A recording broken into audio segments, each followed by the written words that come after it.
And you could see cars scattered a half a mile back. People screaming. It was bad.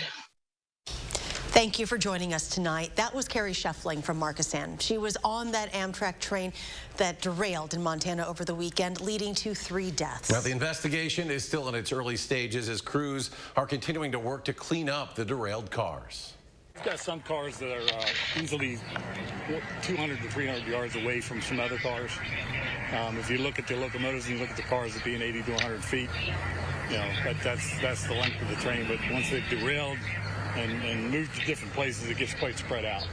I mean, the train was moving at 75 to 78 miles an hour, and they don't stop on a dime even when they come off the tracks. And new tonight, a passenger whose husband died in that derailment is suing Amtrak and the BNSF Railway. BNSF owns the track where that accident happened. The suit says the plaintiff, quote, sustained severe and life-altering injuries. It also cites, quote, unfathomable grief and emotional and psychological injuries. The crash happened on Amtrak's Empire Builder route. It originates down in Chicago and passes right through our area. 2 Markesan residents hopped on a train in Columbus and are now making their way home after their train car derailed. Madeline O'Neill shares their story and what they hope gets highlighted out of this tragedy. Yeah, Carrie and Keith Scheffling set out Friday night on the Amtrak train from Columbus, heading to Seattle. Now, I don't have to tell you their vacation isn't going as planned. We got on Amtrak 7 in Columbus. A trip where they plan to cherish every view. Every stop, it was actually a beautiful ride. Brought sights and sounds Keith and Carrie Scheffling never thought they'd encounter. But it was very violent. Things were flying around. They flew around a bit too when the car they were in left the tracks when the Amtrak train derailed in rural Montana.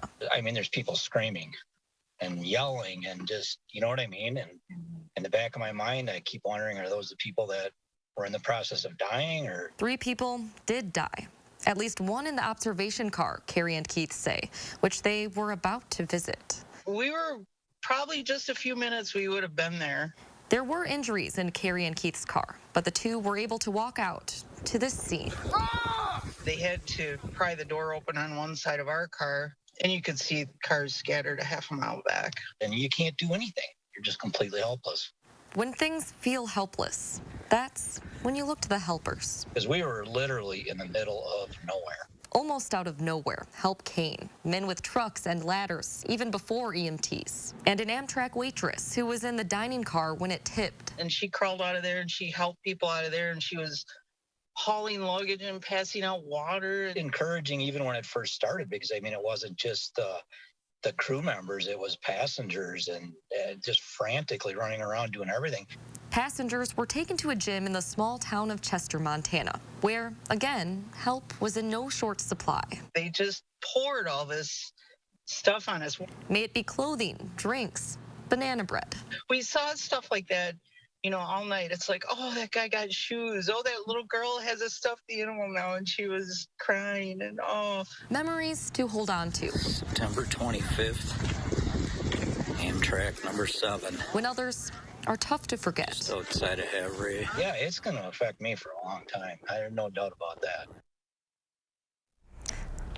Now, understandably, Carrie and Keith say it'll be a while before they get on a train again, but they are getting their travel back home paid for by Amtrak. They also praise crew members for how they handled the crash. Maddie, thank you.